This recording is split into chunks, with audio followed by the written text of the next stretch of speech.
آج میرا ایک دوست اسپین سے یعنی پاکستان سے اسپین گیا ہے پاکستانی پاسپورٹ پہ، تو اس نے باہر نکل کے فون کیا اور بڑا خوش ہوا۔ اس نے کہا یار پہلے تو یہ ہمیں نا بڑی حقارت کی نگاہ سے دیکھتے تھے یورپ والے، اب میں لائن میں لگا ہوا تھا اور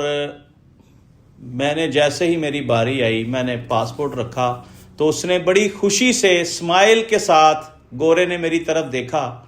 اور بغیر چیک کیے نا ویزا یہ وہ سٹیمپ کی، آؤٹ کی، ایگزٹ کی سٹیمپ لگائی اور اس کو کہا پاکستان زندہ باد۔ وہ کہتا ہے میں جیسے ہی باہر نکلا تو میری خوشی کا عالم یہ تھا کہ جیسے مجھے کوئی بہت بڑا خزانہ مل گیا ہے نا جی۔ یہ ہمارے اس پروگرام کی نشاندہی ہے جس میں ہم نے کہا تھا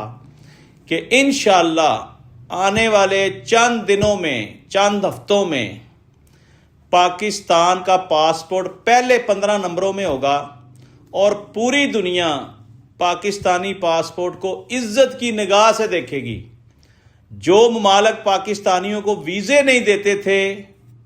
جسٹ لائک UAE، اس نے پاکستانیوں کا برا حال کر دیا اپنی کسی ذاتی دشمنی میں کہہ لیں یا کیا خندق تھی ہمارے ساتھ، خندق لفظ ہے ویسے، تو پاکستانیوں کو بہت زد و کوب کیا گیا۔ ویزے ویسے ہی بند کیے ہوئے سال ڈیٹ سے، یہ کوئی بات ہے کرنے والی؟ ویزا بند کرنا ایسے ہی ہے جیسے آپ کسی کا راستہ بند کر دیں، جس کے بارے میں نبی پاک صلی اللہ علیہ وسلم نے سختی سے منع فرمایا کہ کبھی کسی کا راستہ بند نہ کرنا۔ آپ راستے بند کر کے بیٹھ گئے،